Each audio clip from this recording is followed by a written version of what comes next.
Oh, ano ba yan? Ano ba yung kinakain mo? Malabok? Oo. Kasi mahal sa Jollibee. Jollibee. Ang palabok sa Jollibee, boy, nasa 128 ata. Tapos sa spaghetti nila, sa Jollibee 55 lang.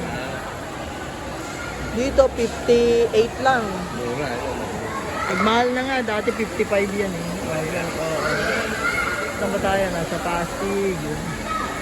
Medyo hindi na maano yung third floor. Oh. Okay na. Ay, kay.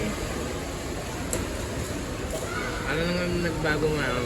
Dati parang gulo-gulo ng palengke pag Sabado, di ba? Ngayon. Ngayon. Ang dahil ng... Doon lang nga sa... Hindi. Panahon ni Eusebio. Hindi, depende kasi yun sa nakaupo. Ang kaway-kaway na niya. Alright.